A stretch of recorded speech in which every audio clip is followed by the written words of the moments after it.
Greetings, my fellow servants of the God Emperor. It's the Ash Heritor. Welcome back to Rogue Trader. In the previous episode, we did some exploring, managed our colonies a little bit, and encountered a ghost ship. And then we were about to board a ship that I thought was a Cosbalica mission freighter that we had previous dealings with. But it turns out that ship is actually just the ship where you encounter your very first Forge Fiend in.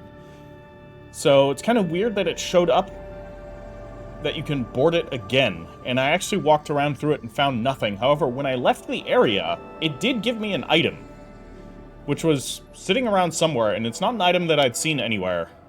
So I guess there was a reason to return to it. It's just like nothing happened, and I was traipsing around there for a few minutes, and I didn't feel like wasting your guys' time. So I've cut that from the episode.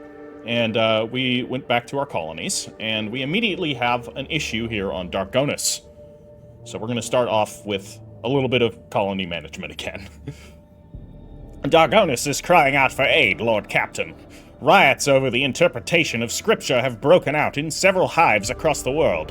While hunting for the agents of the cult of the Final Dawn, the ecclesiarchy clamped down on the planet's minor cults, attempting to force correct adherence to the creed upon the populace.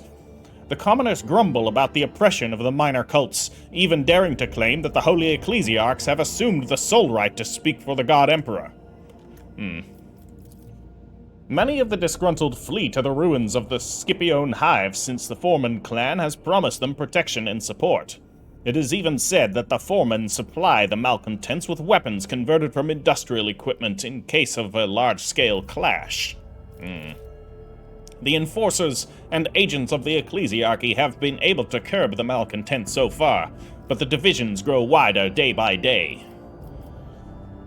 I really like all of these planetary events that you get these choices to do. I don't know how much influence these choices have, but there does seem to be some interconnectivity between the choices. A little bit of like, oh, you're going to get a different event based on something you did previously. I don't think every single one of these choices has some sort of lasting consequence, but they're cool nevertheless. I wish they gave a little bit of dogmatic or heretic or iconoclast. If I recall correctly, some did, but I feel like many more could. Even if it's just like 1 or 2 points or something. Anyways, why are the foremen involved in this as well? A great question, Lord Captain. This group does come up in the reports from the capital world rather often. I can assume that this is due to the fact that in their now ruined home, Scipione, they used to have a prevalent, more simplistic form of revering the Emperor. The preachers there used to teach the Scipiones the importance of hard work and of the labor's collective familial unity, but seldom the importance of order and hierarchy. They offered their congregation a form of faith that was as simple, cheap, convenient, and functional as their work clothes. And now they seem to think that the priests who wallow in luxury want to take this away from them. Okay, I'm kind of on the side of the foreman here, I must say. The ecclesiarchy is very corrupt. Is there any reason to believe that these disturbances are inspired by heretics? Thankfully, no, your ladyship. The rabble-rousers zealously oppose heresy, fill the ranks of the planetary guard with new recruits, regularly outperform quotas, and attend prayer service. The Foreman clan has been actively involved in uncovering the underground devotees of the ruinous powers, and has discovered 2 large, successfully operating cells. Our agents are quite confident that the likelihood of them harboring agents of the cult of the Final Dawn is far lower than in other segments of the population. What do my advisors have to say on this? Small deviances in the creed beget large ones, and large ones beget heresy. Our faith is founded upon absolute trust in those above us, and if these people's beliefs push them towards descent, then those beliefs have been wicked from the very beginning. But that does not necessarily make the preachers themselves wicked, perhaps simply misguided. We could pass them into the ecclesiarchy's care for re-education, so that they may see the truth, and it would also guarantee their flock's obedience. In the opposite to Marazai's suggestion for the previous event that we had, I was not with you in the first half, but the second half I kind of am. We'll see. Maybe. Shireen, perhaps you should stop allowing the fat cardinals and their servants to do whatever they want to your people. Rein them in. Faith in the Exalted One is not contained within ranks and titles, but within the hearts and hands of the common people. And even this can take many forms as well. Let those who shoulder the welfare of Dargonis at least choose in which manner they pray to him. Take the minor cults under your protection. Solid advice from Jai. Not gonna lie. That's, yeah, I'm all for reigning in the Cardinals. Those who wish to worship him in their own way must prove their right to do so. The only help that would be proper in this situation is to provide instruction.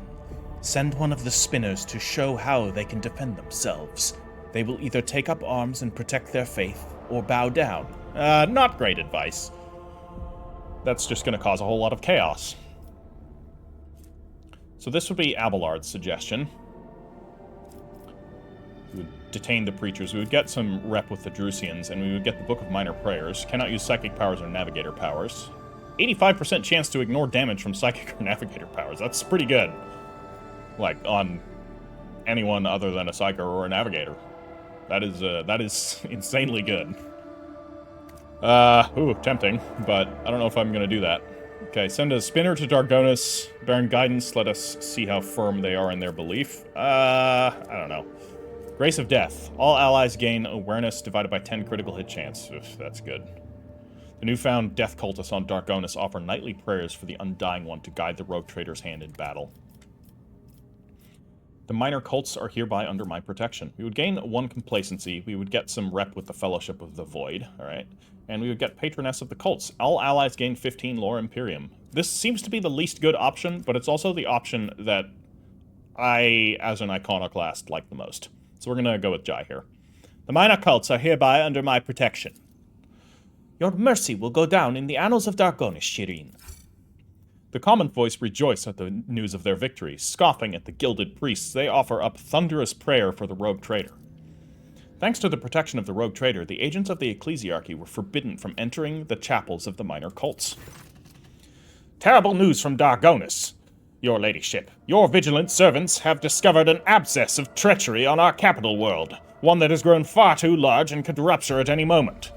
The informants report that the group known as the Foreman clan is actually a cover for a horrendous cult of genetic aberrations, who currently have their people in every echelon of the hive. Shit. They are traitors to the purity of humanity, traitors to the creed, rebels, and heretics. Apparently their unholy sermons speak of the 3 sorrowful phalanges of a finger pointing the way to retribution and unity. 3 sorrowful phalanges of a finger. Like a phalange is like a sharpened ridge. Like a... I think this is a different spelling of a flange. If I'm getting that wrong, correct me in the comments. But like a flange on a mace, for example, is the sharpened ridge edge that a mace will have, or a mace might have, like 4, 6, or 8 of, which help with the denting, breaking, cracking of armor, I should say. Sorrowful phalanges of a finger. I don't know what the fuck that's supposed to signify. What exactly did my people find out? One tenacious clerk from the Administratum questioned the authenticity of the reports coming from the ruins of Scipione 84-24-9.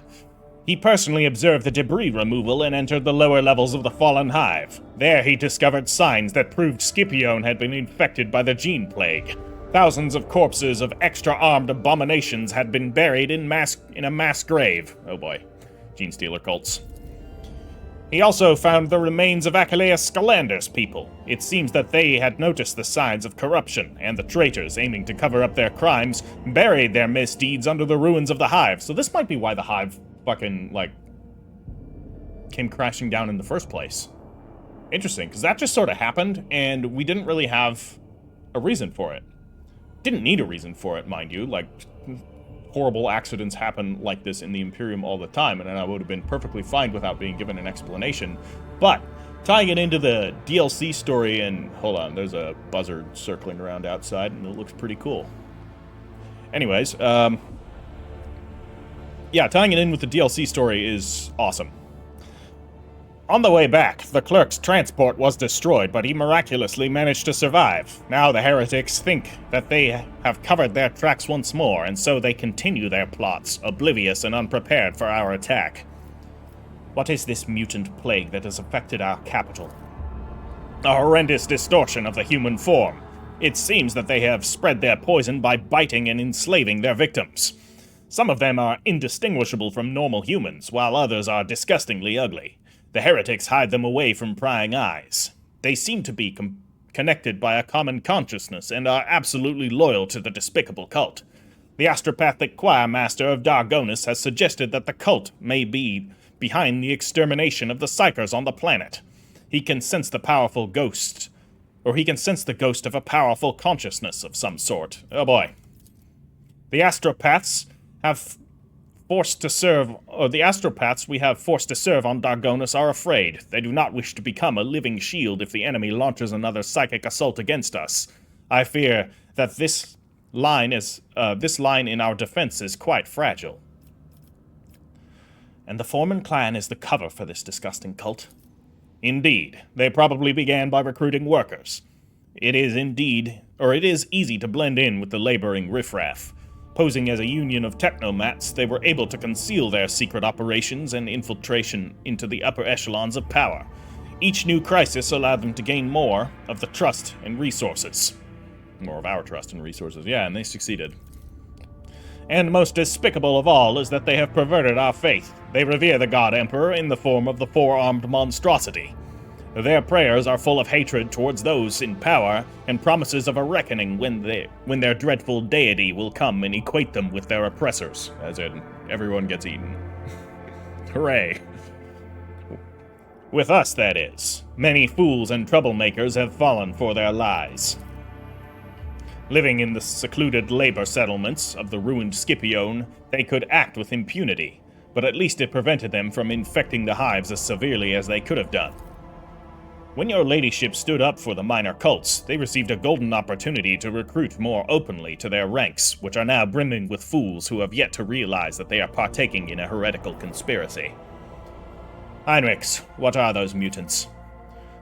They are called gene stealers, and they are not simple mutants. They are a Xenos plague that breeds inside the human brain, forever distorting their genetic makeup and enslaving them to the brood.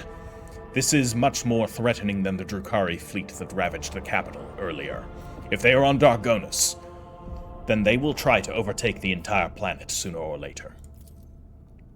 The messengers of the Great Devourer. My kin can sense the shapeshifters, but you should stay vigilant, Alantark. For a species as physically weak as the Monkey, their arrival may spell death. What forces do they have at their disposal? The heretics mostly consist of workers, but some have infiltrated the Guard as well. Their weapons are primarily made from repurposed industrial machinery. The cultists are fearless and will readily sacrifice themselves for the sake of their common goal. But the worst part is their psychic threat. We cannot even begin to gauge it. Some of the engine vandals could be infected by the plague, but most of them are more likely to come to our aid. They are too used to eating out of your ladyship's hand to bite it. Okay, be vigilant of them. We have to act. Absolutely right. It is impossible to negotiate with the degenerates. Our only option is to completely annihilate them. We should start from the top. Should we attack decisively and quickly, or should we show our hand by bringing assault vehicles into the capital and gain the advantage in firepower? Do we quietly eliminate their leaders, or do we rain down destruction upon the infected territories and cleanse them of traitors? I would normally prefer the subtle hand. I mean, you've all seen how I deal with these types of situations. I generally tend to want to minimize destruction and civilian casualties. With Gene Stealer cults, you don't have that luxury. We're going to rain down fire and destruction. Cyrene von Valancius, raise the people to battle and publicly proclaim war. Tell the people that the heretics are hiding among them, and the millions of loyal subjects will grind the thousands of traitors to dust. May Dargonus cleanse itself of this filth. This is going to cause more chaos than it's worth, probably. Marazai's caustic laugh sends shivers down your spine. Let others sully their hands. Just one beacon, and my kinsmen will descend upon the affected hives. Perhaps they will cause some additional casualties here and there, but have no doubt, None of your enemies will survive, even hiding in their little nests. I mean, that is an option. Fuck. Oh no.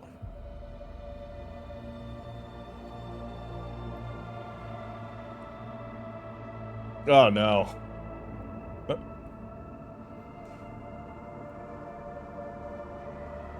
Sick the Drukhari on the Gene Stealer cults.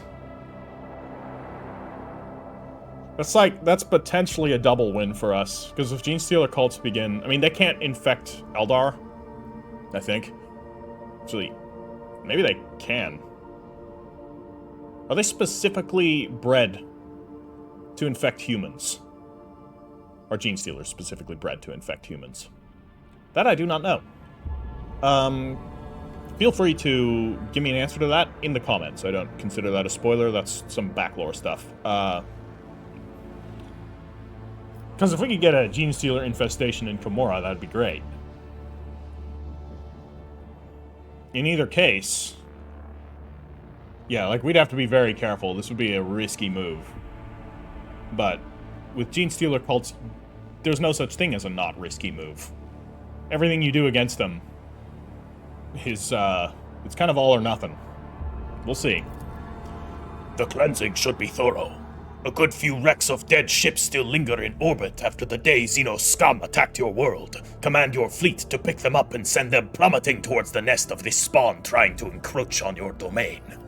Not a bad idea. Since all of them are linked by a common will, we could start by launching our attack there. If the astropathic choir could drown out the voice of the brood, we would be able to launch a sudden strike and act quickly enough before the enemy could restore cohesion and alert their forces to the assault. That's a good idea, too. Basically, everyone but Argenta has a good plan.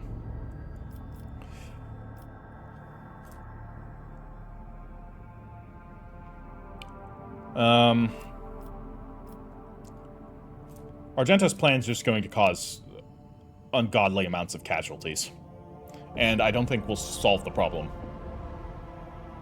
Because there will be Gene Stealers hiding amongst the faithful. Heinrich's plan... Yeah, while I like it, it's not super likely to succeed. Marazai's plan is 100% chance of success. But Ulfar's plan is basically doomed to fail. Marazai, we shall feed the heretics to your kinsmen, and then we will finish off the disorganized enemy. I will tell you where the inactive beacons we can use are hidden on Dargonus. You thought you had discovered all of my secrets, did you? At the appointed time, the undeclared war against the cult began. The leaders of the cult were quietly eliminated, all without lifting the veil of secrecy. The surprise raid of the Drukhari proved to be an excellent distraction. The heretics could not have guessed that this attack was directed at the behest of the rogue traitor who had uncovered their despicable conspiracy. This attack granted the Lord Captain's servants some precious time. When the heretics finally realized that they were facing extermination, it was too late. Their leaders were slain, and the rest of them died amidst the carnage of the street battles. The allies among the cult, among the engine vandals, heard the voice of the brood pleading for help, yet very few of them answered. Those leaders still loyal to the rogue traitor had been warned in advance, and had treacherously killed off those intending to raid the hives. Only one thing filled the rogue traitor's servants with unease. Inside the cult's main temple, they found the den of some grotesquely enormous monster. It was empty. They did not find the beast.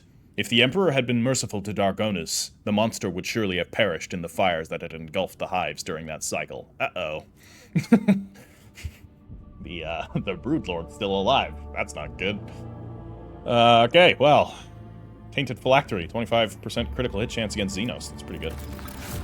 Okay, that was cool. Yeah, that was fun. We're going to Dargonus now, so we're going to see what we're going to do there. I am not going to run any more of the projects, because they seem to be completing instantly. That may be because of the efficiency, I'm not sure. It may be a mod that's... Or it may be the extra building mod kind of screwing things up. I'm not sure. I don't feel like it's a mod that's causing this. But, I don't know, it also feels kind of weird that construction just completes instantaneously. Your ladyship, a cryptic message arrived from Kiavagama. The fabricator sensor reports that they have beheld the Eye of the Divine. I requested details from your less devout servants, and they clarified that the Inquest Group, which has been investigating the many inexplicable events that have taken place on this planet, followed a trail of mysterious binaric harmonies, and came upon an ancient and abandoned data complex. It is connected to the Manufactorum by a maze of communication lines and contains a gargantuan data loom. The mechanism's markings now show that its designation, or I should say its rather menacing name, is Null Caliph. That's cool. That is an awesome name. Null Caliph is immersed in sacred astrogational calculation and has shown no inclination to make contact. The tech priests that connected it were punished for the intrusion with a lethal ejection of their motive force. The only thing they managed to find out is that the spirit of the data loom is not bound with the vows of compliance that would normally restrain a machine spirit of such power. This astoundingly mighty entity bows to no one, driven only by its own aims. It's probably where the data angels came from. What is this abandoned complex? It is an ancient production facility far older than the colony itself. Some assembly lines bear the marks of the Cognizance fleet. Perhaps the first explorers who came to the Coronus Expanse set up a station on the yet uninhabited planet. The station was then consumed by the developing industrial colony and eventually forgotten. It is possible that whatever plans they had for it were so clandestine that its creator's death ended up casting it into oblivion. The catalog contains no data to support this hypothesis. It does, however, contain the designation Null Caliph. The Null Caliph Initiative is a project of the fabled Archmagos Opticon 107, whose function was the initial exploration of the Coronus Expanse. All information on this project was removed from the catalog as per the Fleet Conclave's decree following Permissibility Hearing 16. By that same decree, Archmagos Opticon 107 was stripped of his title as the Conclave's Prolocutor Supremus. Okay. I want to know more about this data loom. What is it? A sacred computational mechanism of great power. Its body is vast, and the wisdom and mettle of its machine spirit would befit an Imperial Titan. Machines of such might and splendor are kept carefully hidden from the eyes of the laity and worshipped on certain planets as great Logis oracles, sacred angels of the Omnissiah, or demigods. Null Caliph's structure includes remarkable pieces of archaeotech, parts of it extending far throughout Kiavagama like a void kraken's tentacles. Now we know where the warp transmitter modified by Cubus Delphim came from. It must have been part of this mechanism. Okay, so this is very integral to all of the shit that's been happening on Kiavagama. Technoplague? Is it responsible for the Technoplague? No, they brought the Technoplague up from Epitaph, right? But Kiavagama and Epitaph are linked. Somehow. I wouldn't even be surprised if Kiavagama is Epitaph. Huh. I hadn't even considered that.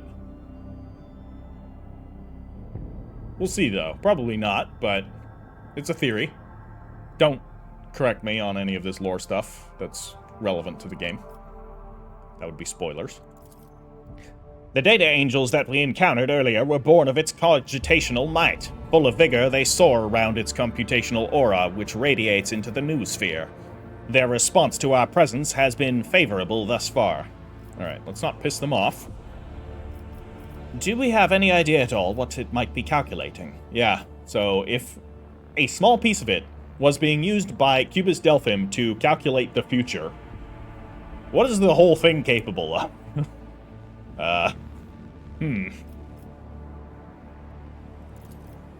All we have is a hypothesis, according to which Null Caliph can see into the warp, similar to a navigator.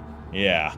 Any interaction between technology and the warp is, as you are well aware, kept under the careful supervision of the Adeptus Mechanicus. So you can imagine just how unique this mechanism is. According to the Magi, it can calculate routes through the Imperium without rest or fear of corruption, given the fact that it is no human soul.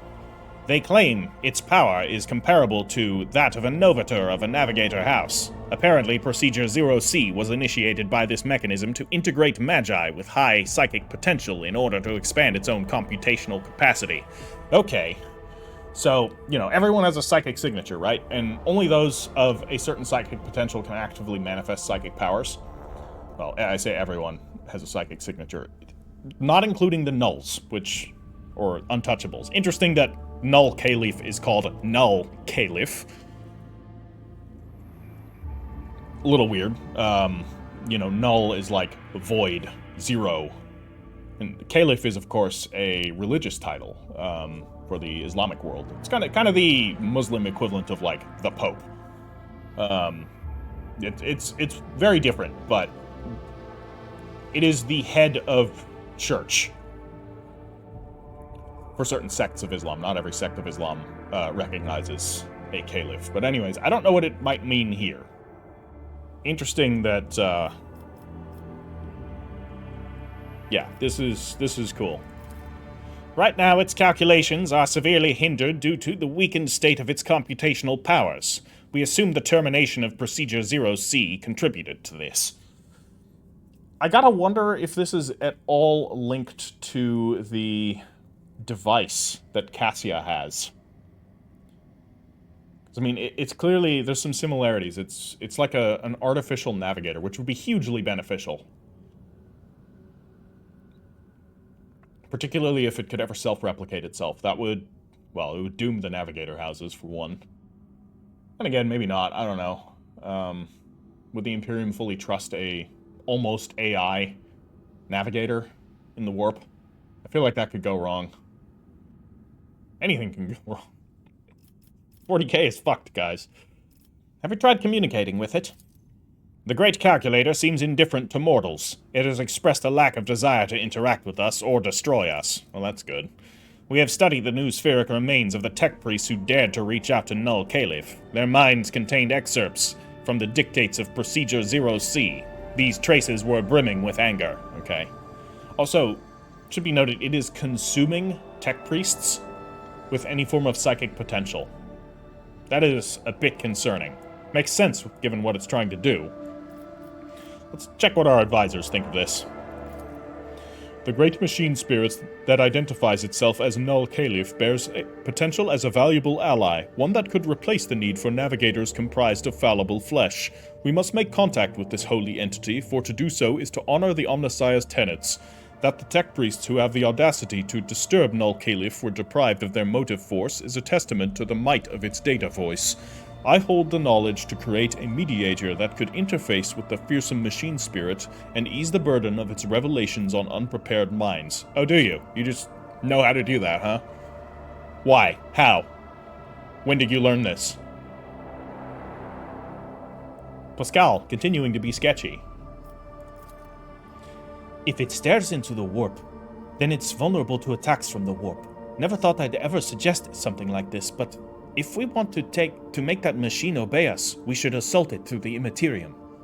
I don't like that. A navigator data loom? This abomination makes a mockery of every navigator house's legacy. The very fact of its existence is profoundly sickening and vile. The Null Caliph must be destroyed post-haste.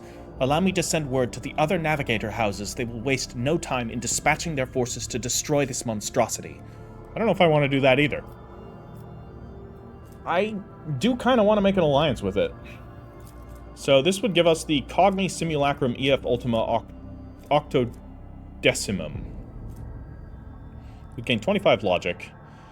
Wearer gains the Solve Simulacrum ability that costs 3 AP and triggers a logic test for the wielder with a minus 167 penalty. On success, Solve Simulacrum is removed.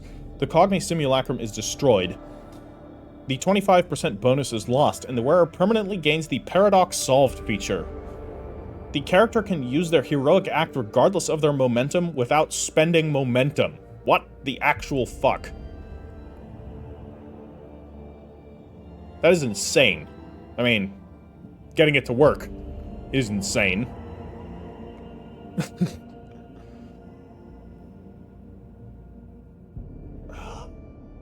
That is wild. So we'd have to put that on somebody with... you're still limited to the... You can only use it once per combat, I would reckon. Though... No, every character can only use an ultimate once per combat. There is a talent that allows characters to use multiple heroic acts in a combat, but they're still limited to one use of each of their heroic acts, if I'm recalling that correctly. Yeah, I mean, I want it. Okay, Idira's option only grants security. Of course, we have to keep in mind that there are more options, or there is more to each of these options here, so. Cassia would give Null Caliph's cogitation boards. May the signal run free over the wires. May the ocular eye be forever clear. May the enemies of the Omnissiah be cast down. We would get 5 extra torpedo speed. That is pretty good. But I'm going to make contact with the Null Caliph. Or we can do this. Well, this will give us the...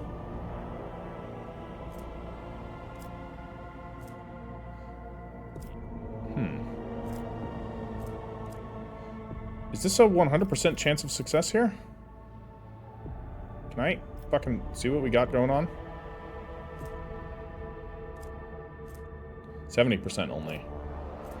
This is giving me an 89%, but I feel like there's better...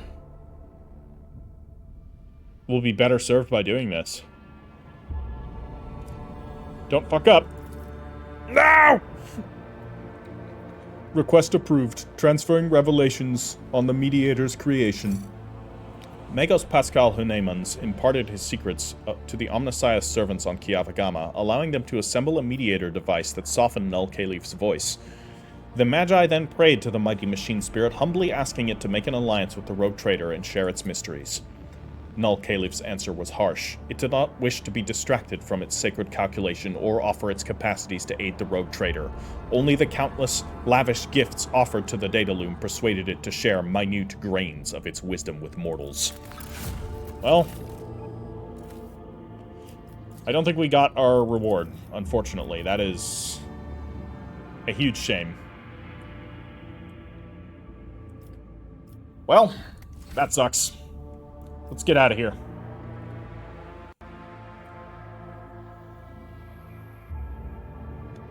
Yeah, we're on hard difficulty, so we're hit the skill penalties are getting pretty high, even though we have like over 100. So the voyage of the Kasbalikan ship did not happen here. There's 2 drifting void ships, excuse me? There was 1. Ah, the item that we got from the drifting void ship. That is a thing as well. I'm just quickly checking to make sure there isn't another one. Okay, so we did get an item. Date, from newest to oldest. So we got this from the ship that we tried to go to right at the start. Oh, we do get the fucking thing here. Well, alright then. I'm going to give this to Pascal. What's your tech use? 150. I mean, that's good. You have a logic of 140. Man, 167 penalty. How? How do you do that? So this is the item we got anyways. The Dimensional Traveler. The wearer of this cloak gains a psychic power which allows them to sacrifice 3 to 9 wounds to immediately teleport to any cell in a 4-cell radius, which is pretty cool. You need Heretic Votary, though, so I don't think anyone is actually able to use that. Because, unfortunately, your companions don't level up their, like, ratings. I feel like there should be events that should increase or decrease certain companions' ratings. I feel like that's something they could add. Also, we have, this thing, the Mysterious Orb, which I think I want to use. I don't know who's going to use it.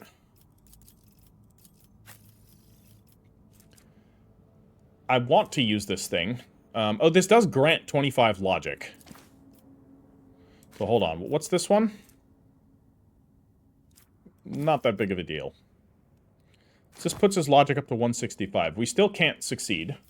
So let's quickly look and see if there's another item that can further increase his logic. I don't know.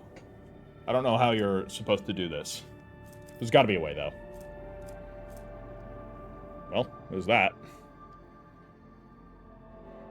The Warlord's Amulet is insanely good. That's 7% extra dodge to wear and all of our allies. Can reroll failed tech use or logic test once per turn. If we're going to try and figure this out, we need that equipped. So we have 185. We get 2 attempts per turn. It's 3 action points also. It's not, you know... Like if you're doing that, that's half of your turn. I'm not sure if you can attempt it twice during a turn, right?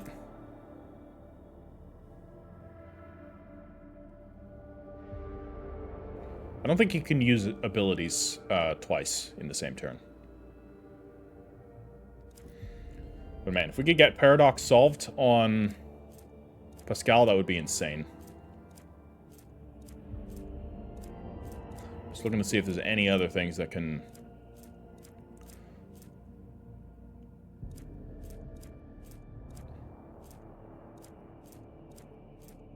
increase logic. I don't think so. Hexagrammatic Grace. Equip it. So we have a logic of 195. Hopefully we can do this in one go. That'd be great. Does anybody else have good intelligence that I could equip my item to? I mean, I have 70. I could wear this. Also, I'm permanently in the party, of course, so having that equipped, the thing, where was it? It was this one, right?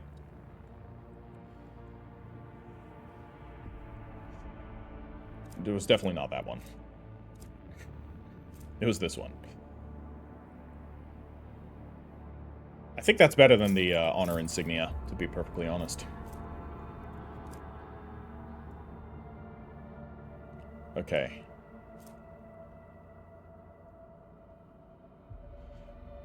Yeah, the commander's notes are really good, so I'm going to give this to somebody else. Preferably somebody that I bring frequently, because it's good. I do bring... actually, who is my most frequent character? Is it you? Probably going to ditch the Trader's Ring and just equip the Mysterious Orb.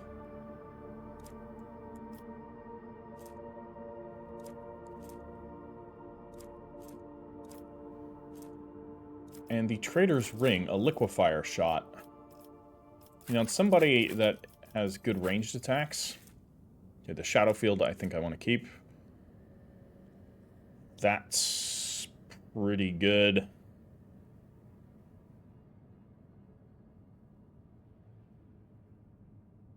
Yeah.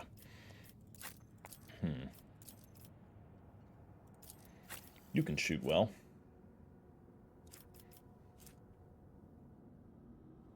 That's very good. You can also shoot well. Medkits, -1, plus 25 demolition. And they're area attacks. I don't have area attacks. Demolition's nice, but she doesn't... I mean, she does with the flamer, but I don't think that's worth it. I don't know if I want to give her the liquefier ring, though.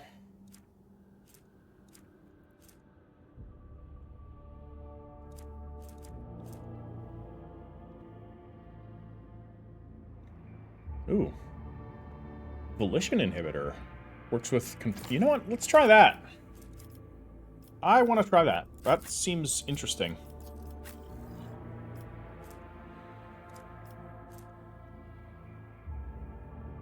Yeah. Yeah, we have the items for him. All good. We do have a little bit of armor as well, so let's sort from newest. So we have 2 new armor sets. The Loyalist Garb. Which I want to see if this actually looks like anything. This is... That's pretty good. For me. The one that I currently have equipped. This is better, but I feel like there might be characters that can benefit more from it. Like Jai. What's your agility? 55. You do get the benefit, so that's 10% extra dodge. However, she's moving a lot. I think we're going to give her the Loyalist Garb. And we've got some new spinner armor here. Shadow of the Undying One. Absolutely. Yes, please. Looks pretty cool, too.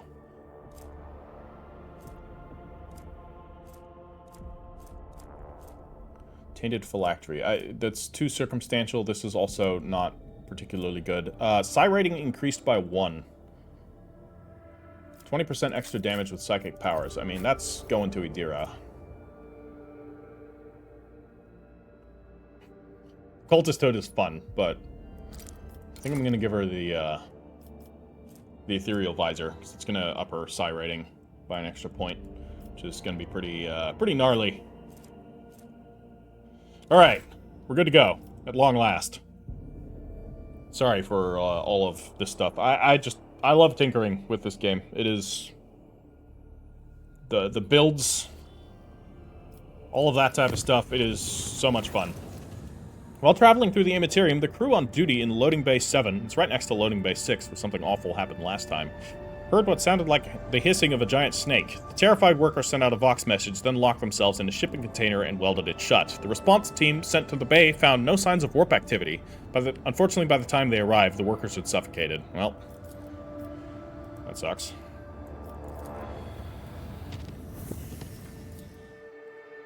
Let's see what we're going to find here, and then we're going to head back to Dargonis and Viabos. Unidentified Imperial Void Ship, and we've got something. Fun. So this may have been the Kasbalika ship. Yeah, the Scarlet Pursuer. Upon your approach, the Scarlet Pursuer sends out a hearty greeting. Captain Demir Shani wishes you good health, and wishes good health upon you and your entire dynasty, and asks if you have any up-to-date information on Burning Worlds.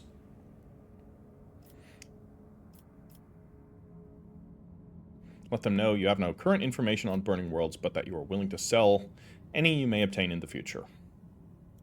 Okay. You received the Scarlet Pursuer's projected itinerary information on the systems in which you can find it later. The captain looks forward to meeting you again and acquiring information on Burning Worlds should you possess it. All right. Unfortunate. I wish it gave the name right here, because now it is identified. Well, what do we got? A gigantic asteroid's surface is densely sown with craters and pits leading to deep caves. Augurs indicate that the asteroid consists of layers characterized by strange heterogeneity. There is a high probability of finding valuable resources inside the stone. They can be extracted by sending an exploration team deep into the tangled tunnels. Send them in. With the help of a massive drill, the exploration team penetrates into the cavernous depths. The squad reports that their auspexes have detected meager reserves of a substance used in the synthesis of plasteel in the rock. Their excavation will take time and significant effort.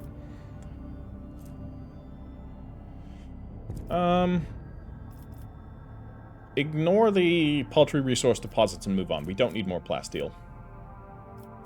There might be something better here.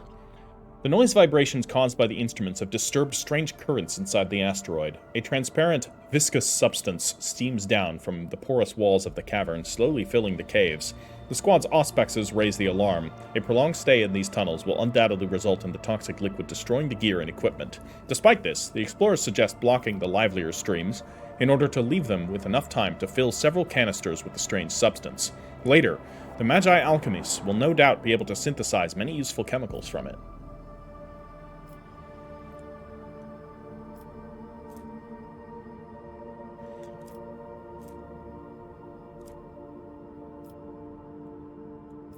Do it. There's no need for haste. The explorers are to gather as much material as possible and transfer the find to the Magi alchemists for further processing. Long hours are spent carefully preparing the collection of the material and mapping the caves in this part of the asteroid. Carefully observing the flows of the strange liquid, the squad succeeds in gathering several canisters of the substance while preventing any floods. While some soldiers return to carry the prize back to the surface, the rest continue moving forward towards the asteroid's heart. The explorers eventually reach the dry, surprisingly large caverns. A minute of respite is interrupted by a terrified scream. The squad is under attack. The tunnel's arches collapse, turning into nightmarish monsters resembling both worms and spiders. The beasts rush forward, yearning to tear apart the intruders who disturbed their nest. Oh, fuck. Ballistic skill, 100%. Engage the monsters. The gigantic horrors attack relentlessly, their powerful mandibles turning soldiers' bodies into a bloody paste, but nothing can withstand the purifying light of flamers. Intrigued by the encounter with the new xenoforms, the explorers notice that their tough carapaces conceal meat, both extraordinarily nutritious and surprisingly tasty. Well, you just fucking try it right there, huh? Without a doubt, future hunts for these creatures could feed a significant number of people. The endless caverns eventually lead the explorers to the very center of the asteroid, where they are met with a yawning cavity of unimaginable size. The giant rock turns out to be housing the curved, shapeless buildings of an unknown xeno race, fragile, built as if out of sand. An intriguing find awaits the squad in the long-dead city. Uncountable quantities of ugly totems made from crystal phlogiston are built into the walls of the most twisted buildings. Ooh, that is fucking creepy.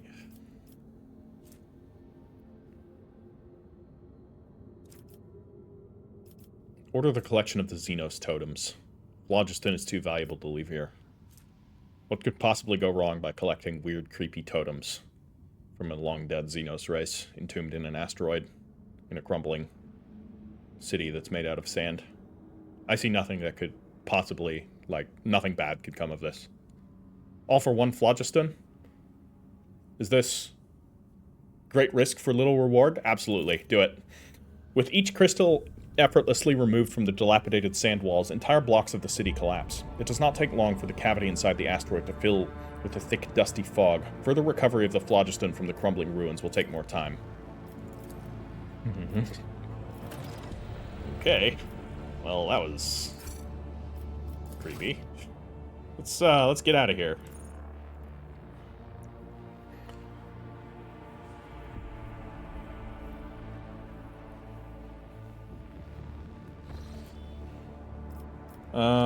Where are we? We are down here. Right. Let's head back.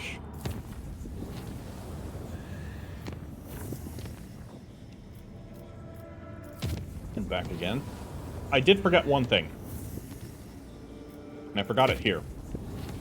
I'm going to quickly come back here. In the middle of the warp jump, our sensors detected an approaching void ship similar to ours in size, but of greater tonnage. The unidentified vessel did not respond to our hails and kept its course, approaching us at high speed.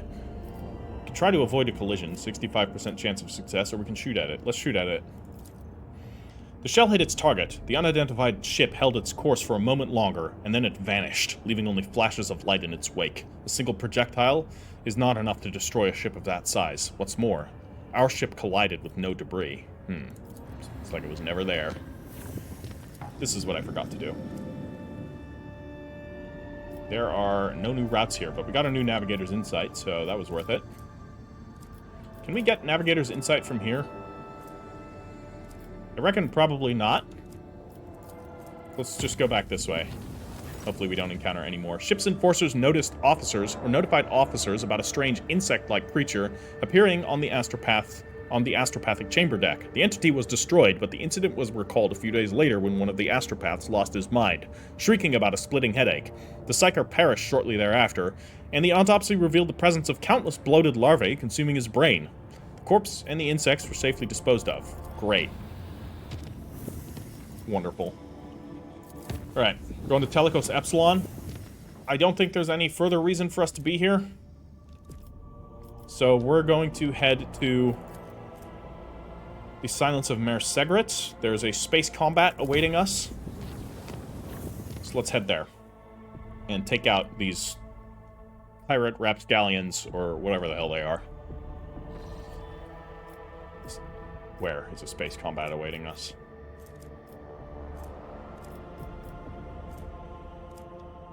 I don't know what's going on. First off, let's repair our hull.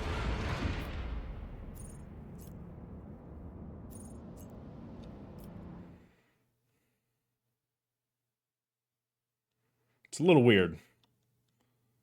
You get these notifications sometimes. I feel like they could have made this a little bit more clear.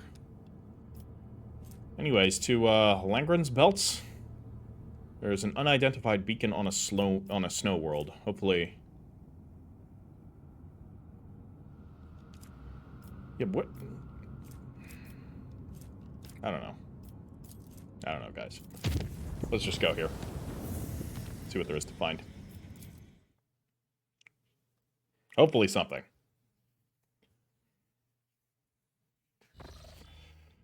Plundered Void Station. Pirates. Look at that. I will quick save. And the snow world here. I think I am going to take out the pirates first. What's up with this plundered void station, actually? Let's check that out. Oh, we can go inside, huh?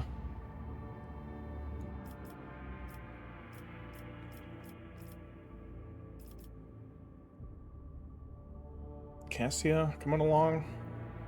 Why not? What are we gonna find now? Is this the Recollegers plot? I don't think so. That was like a derelict, right? So this probably isn't that. I bet this is related to the pirates. I just hope it's not another empty area that we've already been to. I feel like it is. Keep your wits about you.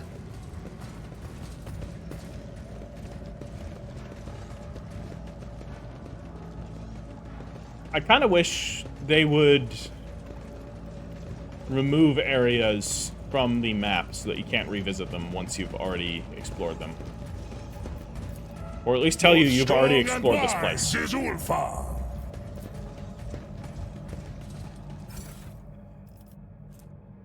Hardened chain axe is a heretical votary weapon. Then again, this is the second heretical votary weapon that we found from exploring places that we've previously been to.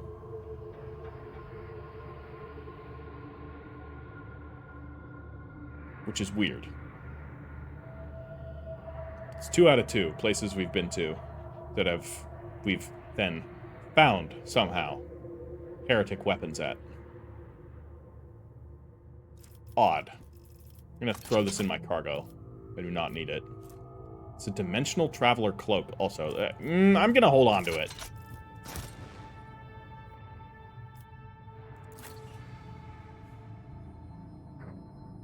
That's a little...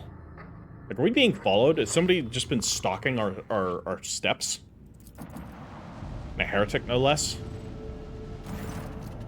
A chase is ensuing behind the stained glass windows of the bridge. Several pirate raiders are trying to catch up with the cruiser, fruitlessly firing salvos at it with their macro cannons. The officers of the Augur crew report they're chasing the elusive Contempt. It's a legendary pirate flagship that has been plundering cargo ships around the expanse for several hundred years, masterfully evading patrols and escaping unpunished with the loot. So pirates are fighting each other.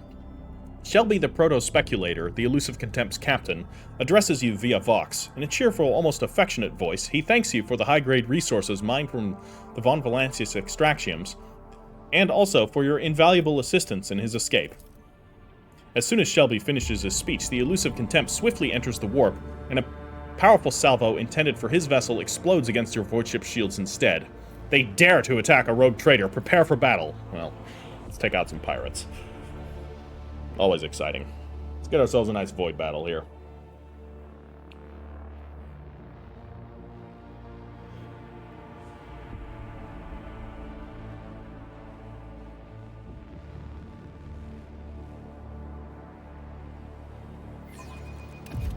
The skein of fate can lead us to victory. Oh, that's the elusive Contempt right there. No So it's not mercy gone. for the enemies of humanity. And here we are. Okay, so they're shooting torpedoes at us already. We got Viper-class destroyers. These are new. I don't feel like we've encountered these yet. Maybe we have. It's different from the usual Cobras. Hello, that's a planet.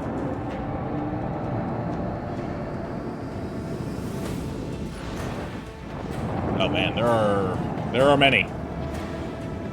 We do have an allied ship.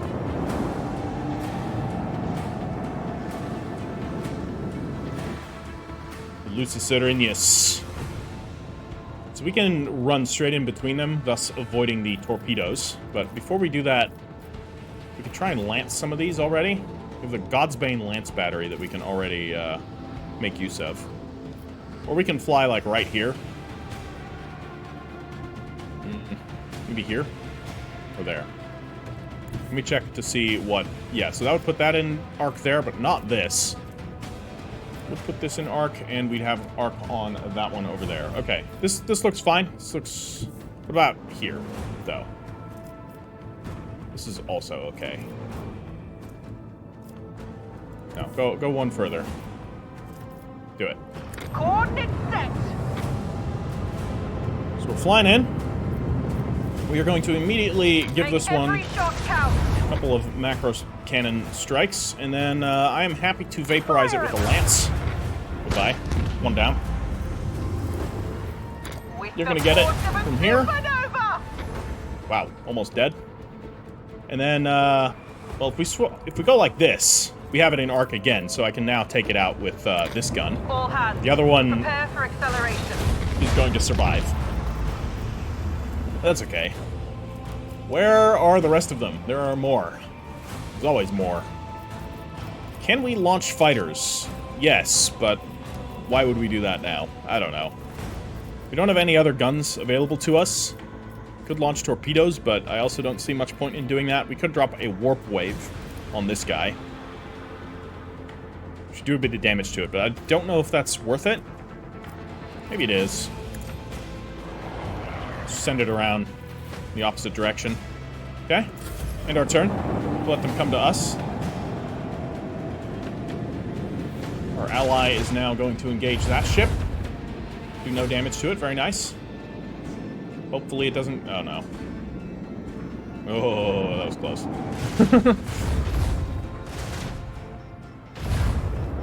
Seriously, you're losing against a Viper-class destroyer. I feel like the Allied ships could be a little better.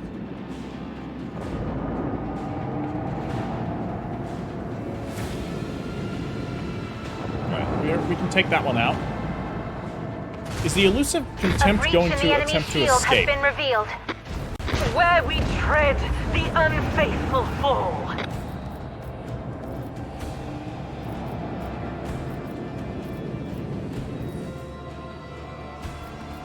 Let's take this one out. Let them taste our fury. We'll lance it. Launch battery. Goodbye. Volley. Alright. We can go that way. There's a whole lot of torpedoes over there. Nothing is pointed directly at us, though, so we should be okay.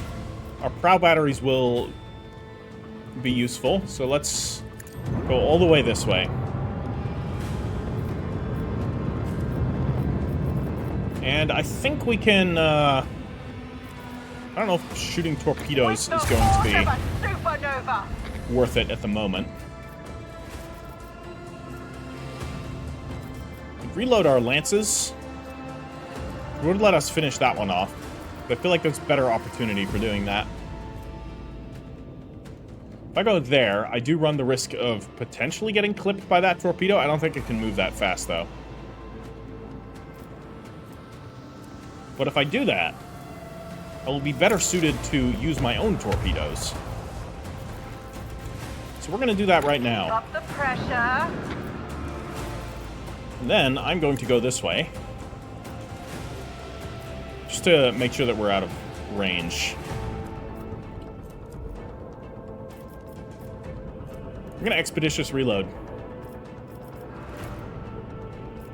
Hold on. Don't have... Yeah, I'm just going to use this. Batteries. Goodbye. Volley. One down. Alright.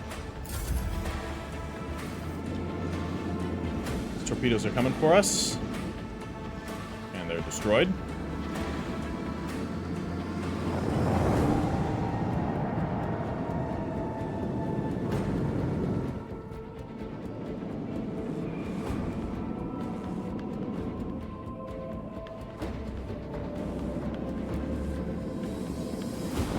Alright, we should be good to go. That one's gonna swing around. This one's going to almost come into the right location for us. Damn it. Send the torpedoes up here.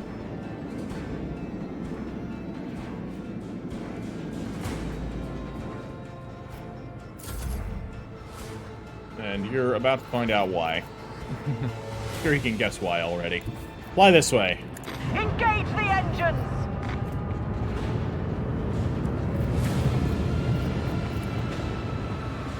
Goodbye. Right. Lance batteries, open fire. Other lance batteries, open fire. Volley. Goodbye. Well, that ought to do it. We don't have to worry about these torpedoes, so let's just let them do their thing. And I think the elusive contempt is already gone. Right?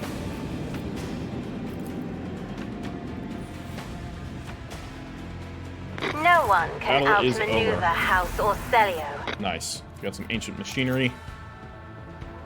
And we have made the Void Pirates scamper off. And the elusive contempt is indeed just gone. Okay. Let's head to the snow world. Unidentified beacon.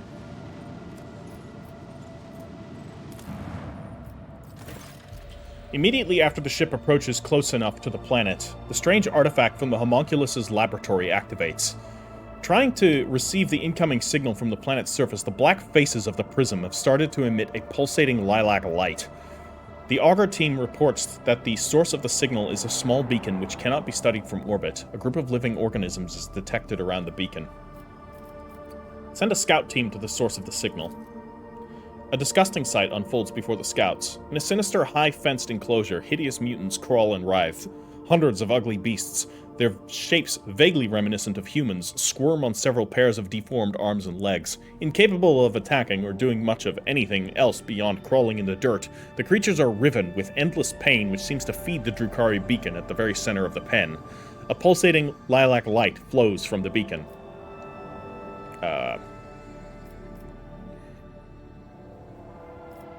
Activate the beacon. The activated beacon on the planet emits a thin lilac beam, sending out a signal, which is promptly accepted by the artifact on board. The prism unfolds into many small petals and shows a holographic image of a certain planet and corresponding coordinates.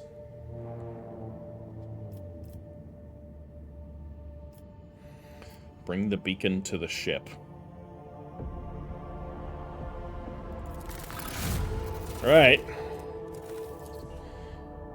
In response to the beacon's attempted removal, the collars and chains binding the mutants together suddenly activate, emitting a series of destructive impulses that slowly inflate and explode the beasts one after the other.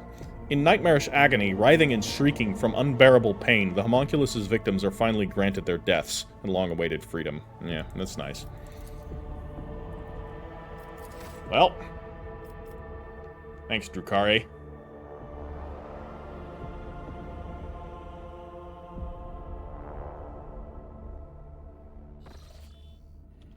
So, we are here.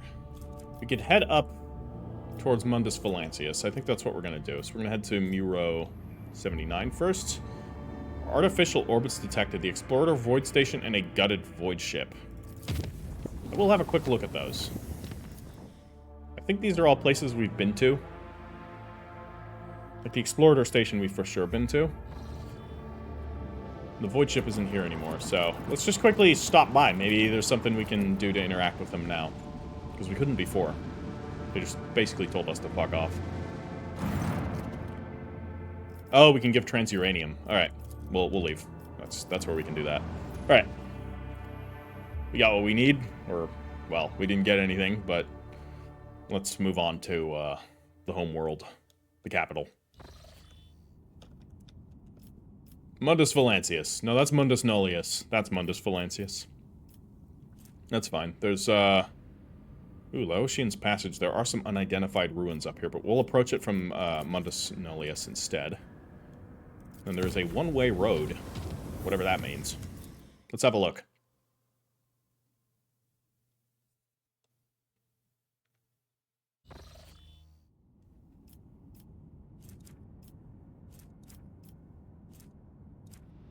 Well, an abandoned palace.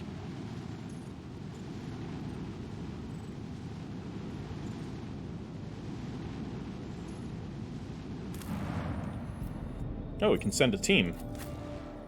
Amazing. Okay. It's an abandoned palace. Yeah, I want to use this team, so let's go with these. See what we find.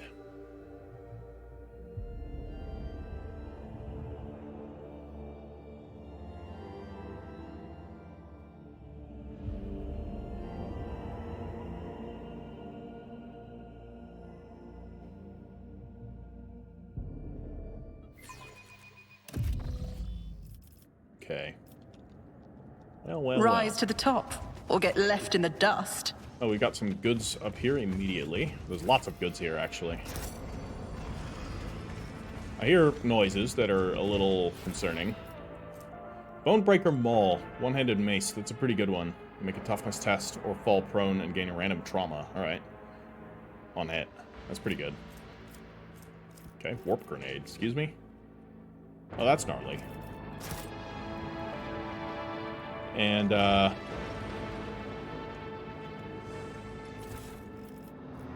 some more random Is there loot. money to be made? Lore Imperium. I can do that. A job for me. The desiccated manuscripts date back to a dozen centuries. This palace is probably one of the oldest something or another's. One of the probably oldest... It's probably one of the oldest outposts of the Imperium. Presumably on this planet, they mean? I don't know. Well, we've got some leaflets. Decree of gubernatorial will. What does that mean? Is that like somebody misspelling government? The guberment? Must be the guberment. By the grace of the God Emperor of mankind, we, Jamon Nigel von Powen, for the good of our world and the deliverance of our people from the wrath of the heavens and the fury of distant stars, hereby command to provide for the needs of the governor's office no more and no fewer than 20 faithful young men and maidens picked in accordance with our instructions. Each seventh rotation around the heavenly body, robust and firm in body and spirit, voluptuous in shape, of similar height and stature, dainty and beautiful, fair of hair, and with eyes the color of the midday sun. So shall it be. Okay. I think some heresy was happening here. Send that to cargo. I don't think we need that. Let us not dawdle. I'm still new to the art of exploring. Is possible. Oh boy. Broken box. I cannot go on like this. Helona, I cannot. I served my master loyally, as did my father and his father before that. But this cannot continue. No, no, I am tired. To bury the corpses of murderers and traitors to the Imperium is the noble thing to do, but now I must conceal the deaths of those innocent young men and women. They are almost children. Cursed be the day when the governor became the ruler of this world. I will break this vicious circle. This I promise. Tonight, I will flee the estate, and together we will journey to the Star Speakers. They will warn the servants of the God Emperor about the heresy lurking in these walls. They will return for us. They will save us. Just wait for me, Helona. Just wait until I return. Well, somebody was against it, at least. Break the, well, tear down the broken government from within.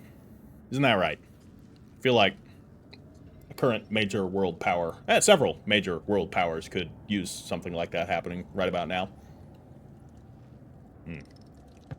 A sip of delicious coffee. Stop. There. Wow, there's lots of hidden loot here. I don't know how I get to that one unless I just go around. And we're not going to send Jai in alone. What do we got here? There's some combat servitors. Okay. Ancient servitors. I bet we're going to fight them. They're already injured.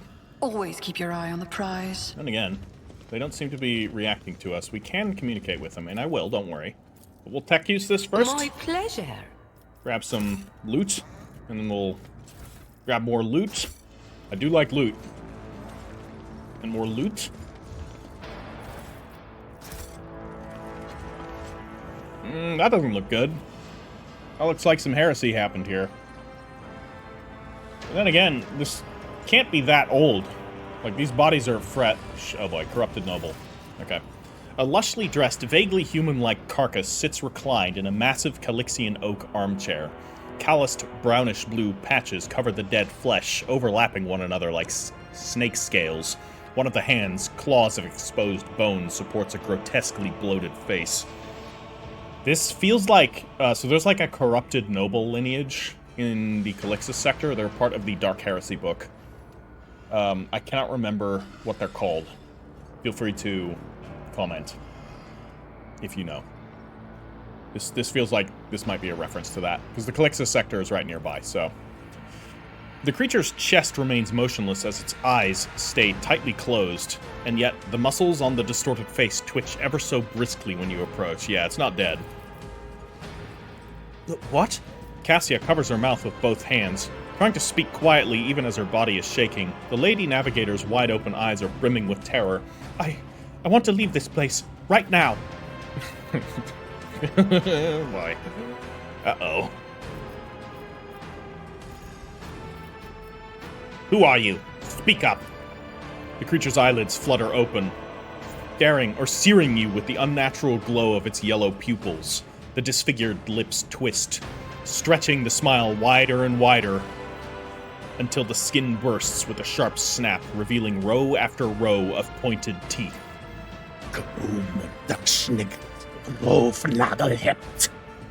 A twisted guttural voice bursts from the creature's throat, and it roars with laughter. Welcome to my feast. The creature idly jiggles its chins in an effort to remember human speech, its jowls melding into its shoulder and faintly glowing ribcage. A peculiar accessory shaped like a scarab and covered in luminous patterns has painfully lodged itself into the flesh of the creature, something that undoubtedly used to be a man. Okay. Alright. This is scary. You have heard of the powerful Xeno artifacts from the distant Halo stars discovered by humanity millennia ago. Artifacts that belong to a race more ancient than the most venerable among the Eldari. Artifacts most impure, fatally dangerous, forbidden in the Imperium on threat of the cruelest of tortures, and yet capable of granting the darkest of human desires. A means to cheat death and to embrace eternal life. So this is a Halo device.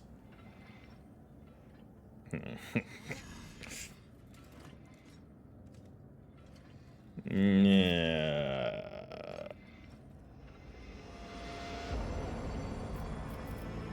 I feel like we should give this to the Inquisition. The Halo device should not have gone to such a weakling. I will take it. Bethink yourself, Cyrene. Every educated nobleman knows of the bloody consequences that befell the rogue trader Balastia Irem, Wrath Longinus, and Edward Maisus in the 5th century of this millennium. Do not follow in their blood-stained footsteps. Alright. I just wanted to take it to give to the Inquisition. I don't want it for myself, I swear. In any case, die, monster.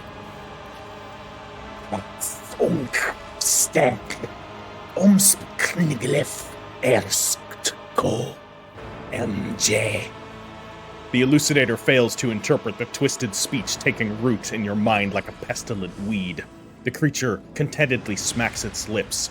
I will finally taste the savory flesh again. Okay, what are we dealing You with? will beg for mercy, but I will grant none. 2,145 flesh. Or, flesh? Health. That's a lot of health. Oh my god, what have we walked into? If our party gets wiped here, I'm gonna say, you know what? That's fair, that's awesome. We were warned multiple times that this might be bad. Okay, Marazai, where are you gonna go? Okay, so some of these servitors are already damaged, which is nice. I just don't want to get too close to them. We'll put him there. We'll have Ulfar tank this thing, whatever it is. Cassia, you can actually stay right there. You're pretty tough. We'll put Pascal over here. We can put him back there, even. I will stay nearby, but not too close, you know? I would like to actually have a better position. Maybe I'll take a position along with Jai here. Yeah, we're kind of clustered there, but what can you do? Okay. Alright. Oh joy. Combat Locust Stratagem. Why not? Oh, we gotta lay down an area first. Okay, front line. Not me. Combat Locust Stratagem right now. I pray that I'll make Ulfar it can happen. tank this guy, whatever he is. So we're gonna get that going. We got Trenchline Stratagem that we can drop.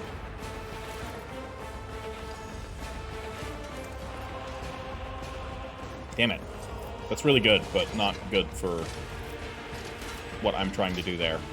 He's not in cover. Rerolling tests is fine, but how often does that apply? Anyways, we do that. We do bring it down. On it. Okay. Confident approach. Where to start? We chop him first? Does nothing. Nothing does anything. He has too much health. He's too strong. Okay, 1 damage. We'll run and gun. Then I'm actually going to move this way, because I don't know what type of bullshit he can do. Shoot him with a gun, and then kick him. So we got 3 instances of... so we got, yeah, now 5 stacks of versatility going. That's how we win this. Okay, I still have 2 action points left. I could shoot him. Or we can drop a foreboding right here, which is what I'm going to do instead. For a little bit of defensiveness. And fuck it, I'm going to trench line this because I can.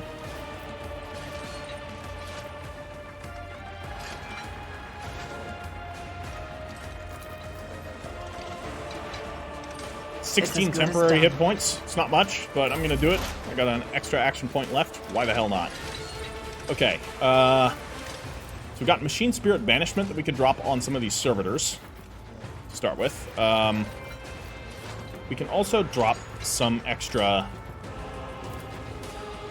stratagems here, or combat areas, I should say. So we'll drop a rear right here, and then I will drop a backline right there. Solve Simulacrum. Is this the time for this? I'm gonna fucking try it.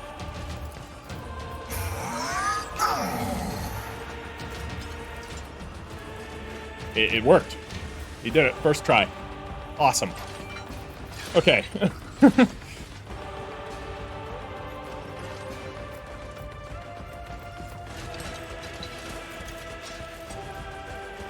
I probably should have put it on a character who had better or more useful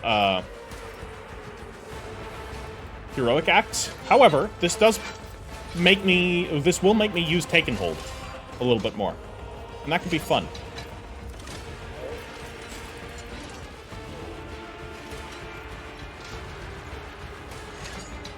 We're going to do Take and Hold on this area right here, actually. So, we can put some... Ooh, I don't know if I want to do that, actually. Stronghold Stratagem. We're going to drop Stronghold Stratagem right here. So we've got 3 people in that. I don't want to do Blitz. We don't need to do that. What else can we do here? We don't want to use Combat Locus. We'll do... Overwhelming Stratagem there. Alright. We've got 3 action points left. I could attempt to shoot something. We could shoot that one. These Ancient Servitors, they've got a lot of health. I'll get some over-penetration, though, so why the hell not, right? Or do we power shot this? Extra damage? That's pretty solid. Do it. Cool. Missed. Very nice. My vow is to serve. Alright, Machine Spirit Banishment. And, Running binary override. we'll get a tiny bit of extra effect there. Okay, I hope Cassia can take whatever these guys can do. She dodged. That's good. These guys are pretty tough, too. This is, I think, going to be a hard fight. I get that feeling. I'm glad that missed. Okay. Marazai. Where do you go? I feel like he might... This might be an instance where we use him in close combat.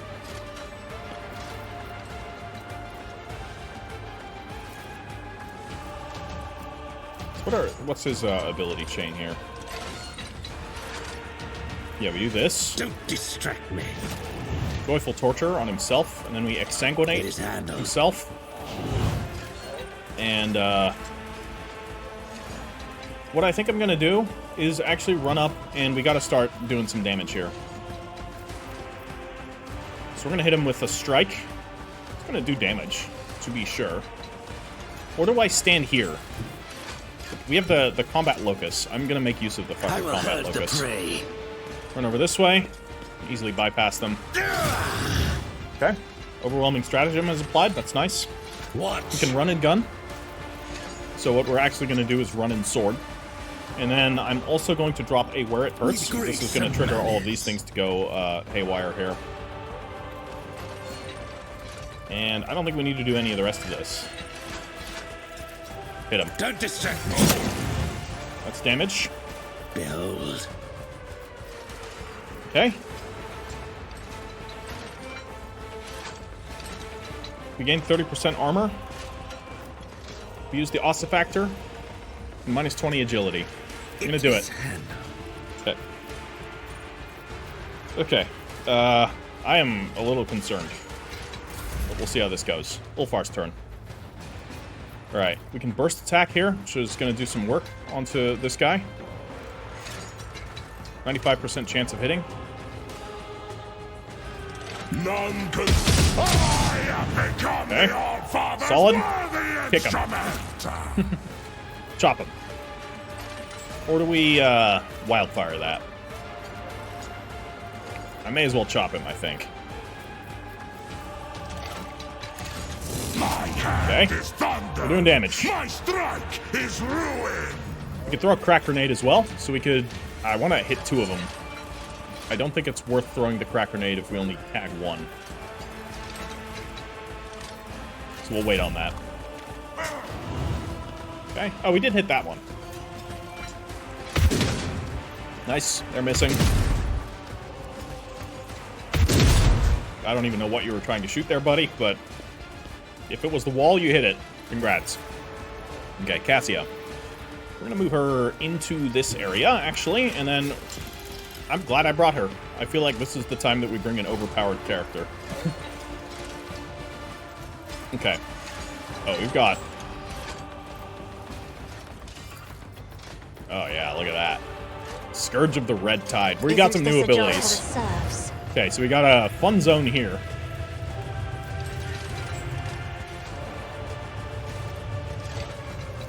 Okay.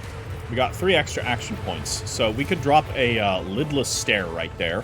I am Which a is what I'm gonna navigator. do. Another foe painted black. Fucking glorious. Okay, and then... what does this do? Waking Nightmare. Minus 30 penalty to their willpower and toughness until the end of combat. Absolutely. Oh, it hits multiple targets. Oh, it's an area. Oh. That's cool.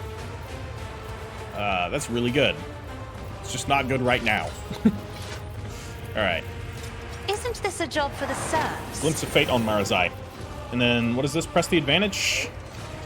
Next turn. No, yeah, next turn.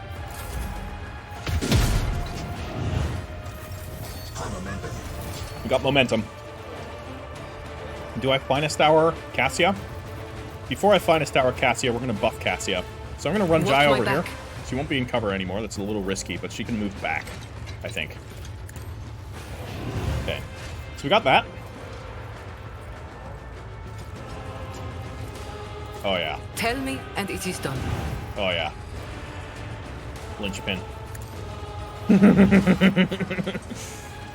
I can do that with the right incentive. 3 action points.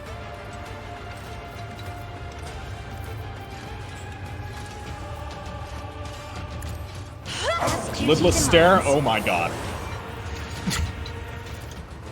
Glimpse of Fate on Ulfar.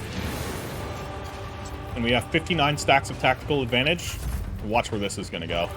Wanna see a trick? Okay? Now we use our tactical advantage. I'm not accustomed to being ordered And then- around. We can use an immolate... Okay, hold on. Don't do that. Do it here. And then we're gonna immolate the soul on this jerk. This is gonna do a lot of damage to him. Isn't this a job for the serfs? 343 damage? Oh my god. We can do it again. I am a navigator, not a servitor. Wait, why can't we do it a third time? What's happening? Alright.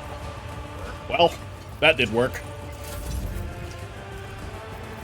That was beautiful. We can grenade stuff, so we could throw a monofilament grenade or a plasma grenade. We're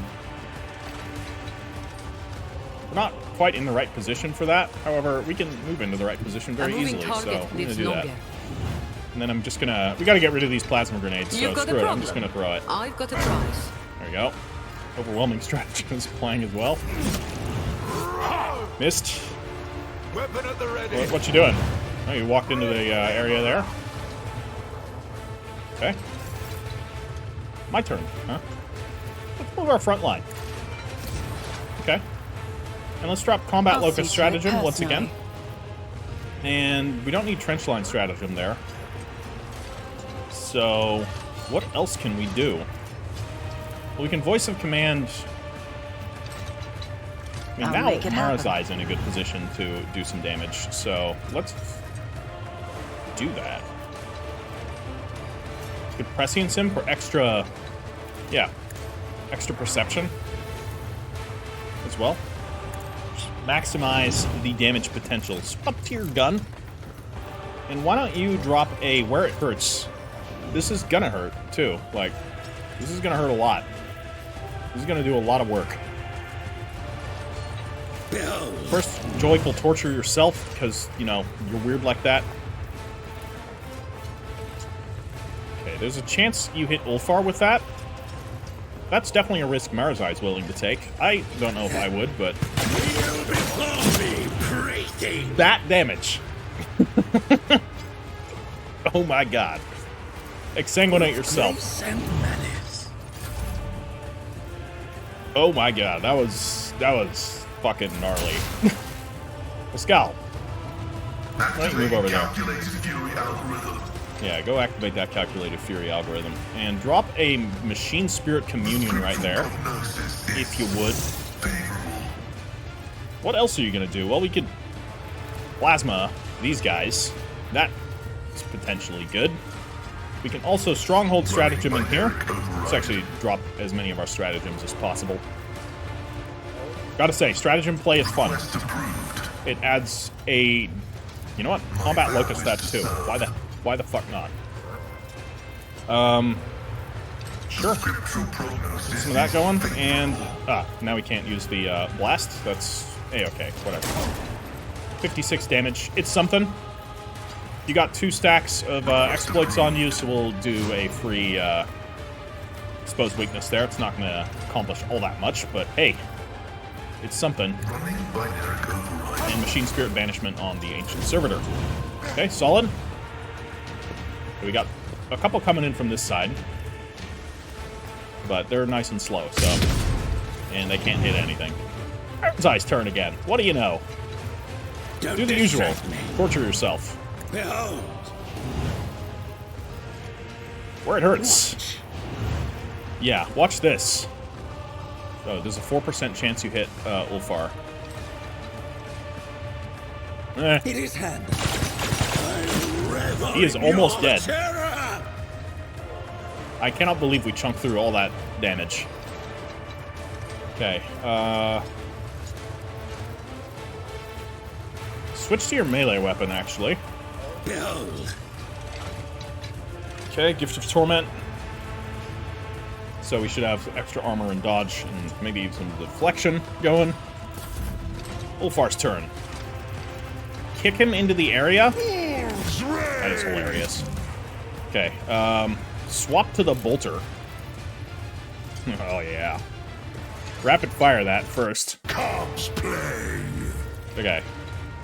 So it shall I die in distress. Okay, well. They're dead. Wolves reign. Wildfire. I don't know if this affects allies. Let's find out. The fame-hungry come. It does. Alright, good to know. Ulfar can handle it. That one's dead. Out of your bow. We can charge now. Oh, this is gonna be brutal. Can we charge him? Cubs play. I have More become damage. the All-Father's worthy instrument. Steady superiority. See how my hand is thunder. My strike is ruin. Missed. Missed. Try to die with grace, at least? He died a bit gracefully. Cassia is a monster. Step aside. The navigator is coming. She's not feeling so, you know, it was like unconfident. Is that the right word? I don't know. If you want proper English, go ask a writer Isn't or this something. another foe painted black? My God.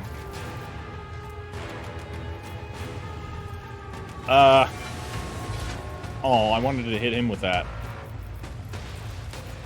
Well, we can still use this on Jai. Let's use it on Jai. She can shoot things too.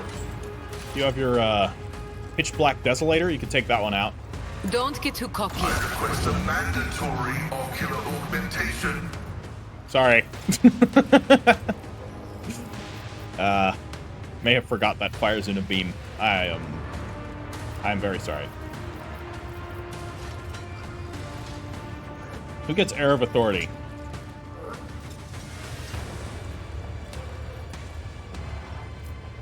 Or read Linchpin. It's 99 stacks of tactical advantage. That's it's a lot of tactical advantage. So we Linchpin. Give it to Marzai, Tell me, actually. and it is done. Let's just do it this way. Okay, that's fine. And then she can use this. I'll paint your death in colors. So we got our momentum here. Marzai can go and deal with this guy. Yeah, why don't you go do that? First, Oblivion approaches. go torture yourself, because that's what you're into. Don't distract me. I don't know if there's any real benefit to using this more frequently, but I don't care. He's just going to do it. It's thematic for him. Where it hurts, I also don't think that matters in this case, but what kind of damage can... Wow. A perfect killing strike. Not bad. Not bad at all.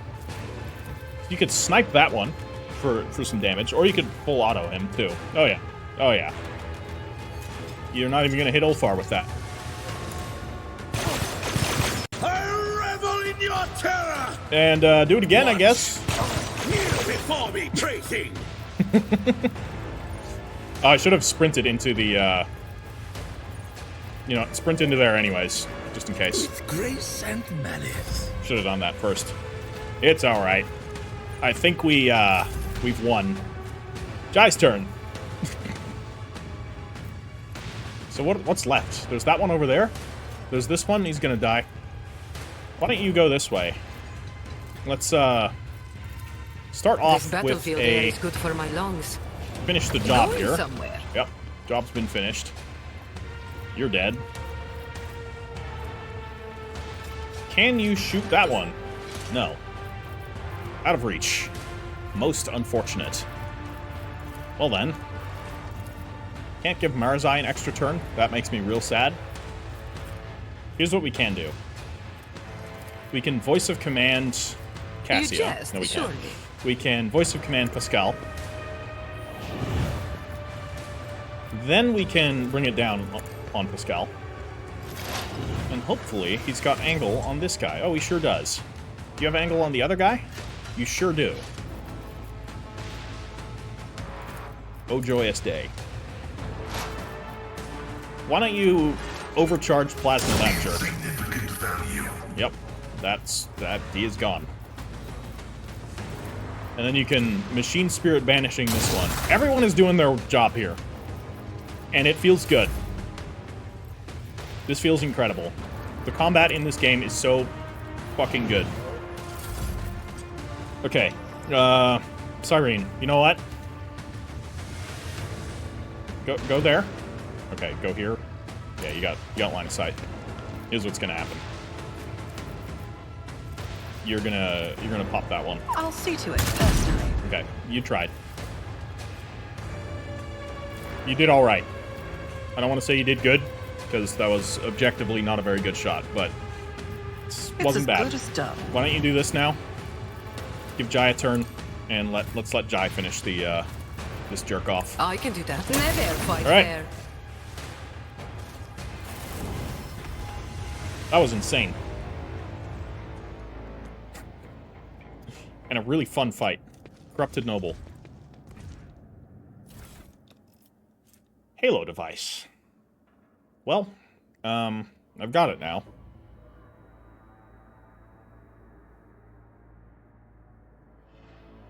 The wearer gains 25 strength, 25 toughness, 25 agility, and 25 perception. Uses agility instead of intelligence, toughness. Oh, agility instead of intelligence, toughness instead of willpower, and strength instead of fellowship. You gain immunity to injuries and traumas. You regenerate 2 wounds per turn. Whenever you kill an enemy, any damage you deal is increased by 1% until the end of combat, while your intelligence and willpower and fellowship are reduced by 1 until the end of combat. That is, maybe the best trinket in the game. Well, they sure do hype it up as being incredibly good, as like some sort of legendary device. The question is, what happens if we equip it? What's that gonna do? And who do we give it to? You know what? I think I'm gonna give it to Ulfar, because he needs more strength and toughness. Or we give it to Marazai. Maybe we should give it to Marazai. Honestly, grants immortality. What would that do to a Drukhari? Like, they're already immortal. Would it sever their connection with Slaanesh? What's the armor? Armor's pretty good. Yeah. Yeah, that ain't bad. Yeah, I'm gonna give this to Marazai. Can't. Why not? Am I the only one that can equip it? I feel like I'm the only one that can equip it. Okay. Alright.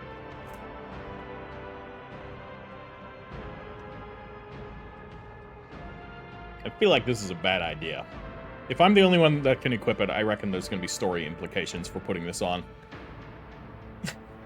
And given what we just saw...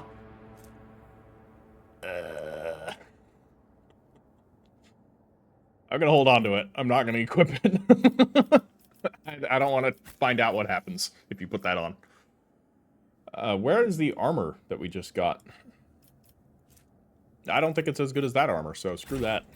I have a nose for profit and a taste for adventure. Level up. Okay. Extra fellowship, I think. We can take extra intelligence as well. No, I'm going to take the extra fellowship. And then we can get a first-tier archetype. Very nice. So that's going to be an officer ability, or a Psyker ability. Second sight would be good. Increase the range of our psychic abilities. That would be pretty solid. I don't use psychic attacks, so that doesn't matter.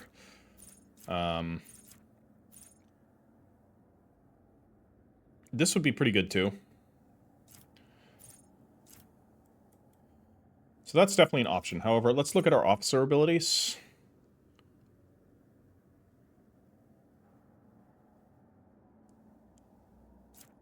Be vigilant. Blood of Martyrs.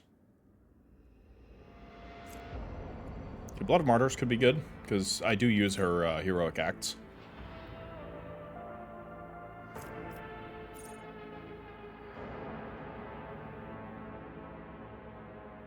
That's mediocre at this stage in the game. It's fine early on. There's Iron Discipline. Okay, bonus to all resistance tests equal to 14. That ain't bad. Lead by example.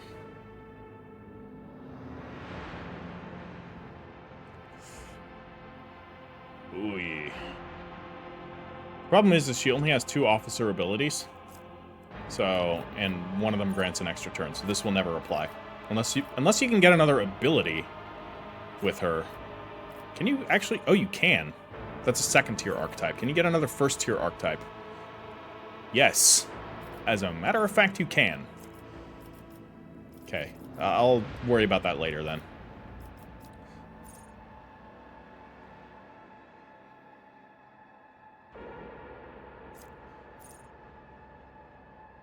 Whenever the officer's ability grants action points to an ally, that ally gains +1 to all characteristics for every action point gained. until the end of combat. Just like permanently? For every action point gained from other sources, or does this just give you like the 7 action points or 6 per turn that you gain? I don't know how that works.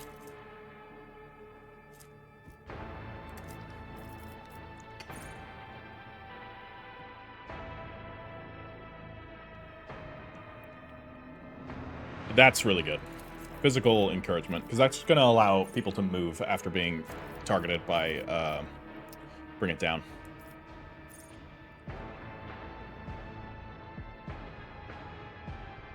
It's alright. Oh, I do have Get Back in the Fight, actually. So I do technically have 2 abilities.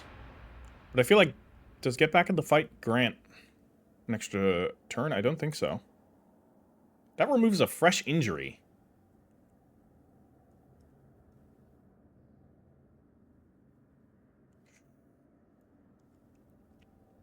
Honestly, I'm taking this.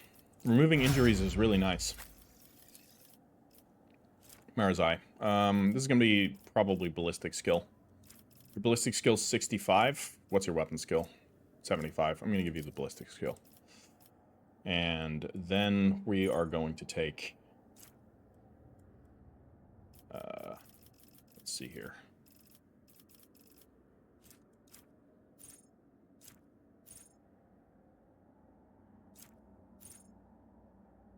Rapid fire no longer reduces damage. That could be nice. Yeah, take it.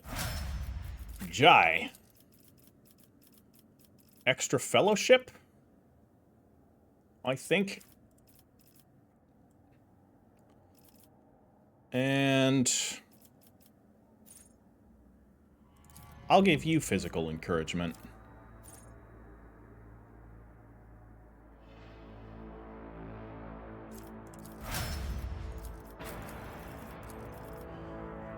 Okay, as for you, your ballistic skill is 92, that's fine. Weapon skill is 85, that's fine. We're gonna give him more intelligence. What does overcharge protocols do? Okay, plasma or melta. Yeah, I'm gonna take overcharge protocols. It's gonna increase his damage with all that. Ulfar. You got 100 weapon skill, you have 90 ballistic skill. Let's increase your ballistic skill.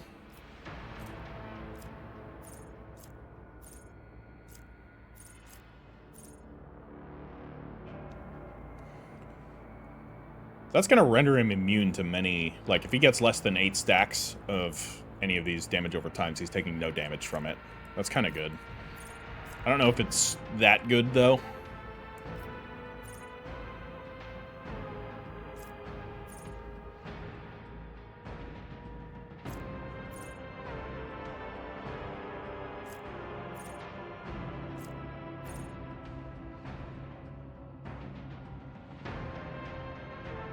That's pretty good.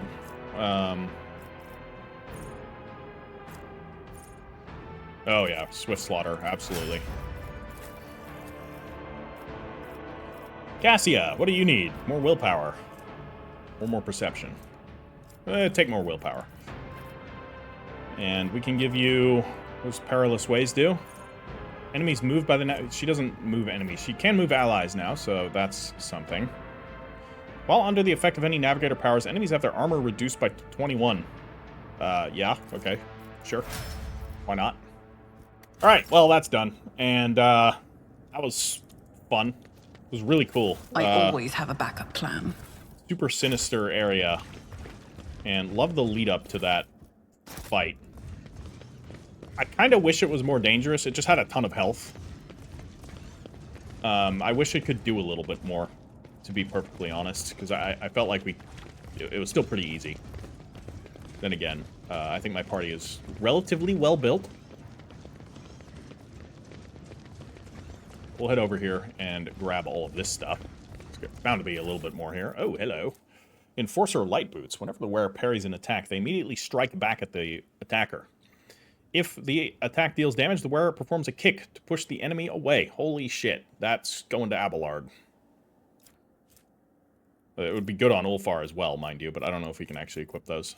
Crusade Plate Gloves. Whenever the wearer deals damage, with a heavy weapon to an enemy, that enemy suffers 1 stack of perplexed. If 3 or more stacks of perplexed are already on the target, the wearer's attacks also inflict staggered for 2 rounds. That's good if you have a heavy weapon. I do not. I don't have any character that's using them. Shroud of Dauntlessness. This is an Astartes cloak. Whenever the wielder performs a heroic act or desperate measure, they gain +2 action points, 6 MP, and 8 temporary wounds. That's awesome. Tech use that. 1 and it's done. Okay, some random crap. And we'll break that safe. Okay, no, this is the safe. And done. And what have we here? Another mace. Another Bonebreaker Maul. We already found one of these, so now we have 2. Let's equip the Shroud, I think. We have the Wolf Pelt. That's 10% extra armor. He's dropping stacks of Perplexed when he does that, but I don't know. That also looks kind of cool. I mean, it clips weirdly, but I have him using a heroic act basically every fight that he's in, because, you know, both of the heroic acts that he has access to are very good and are kind of just always useful. It's just more damage. Can't go wrong. Yeah. I think I'm going to stick with the new cloak. I like it as well. Yeah, so he can't equip this, so this is going to Abelard, the Enforcer of Light Boots. Probably, unless Abelard has something better, in which case, I don't know. Somebody's going to get it, I guess. Alright, guys. That's going to be where I end today's episode. This was fun. We did some more exploration. We uncovered a Gene Stealer cult on Dargonus. Destroyed it. Hopefully, it doesn't come back. Broodlord's still out there. But let's not worry too much about that right now. And in the next episode, hopefully we actually get to Dargonus and find Erebus. So that Kibella can kill one of them and redeem herself fully. Alright guys, drop this video a like if you've enjoyed it, and I'll catch you in the next one. Heritor out.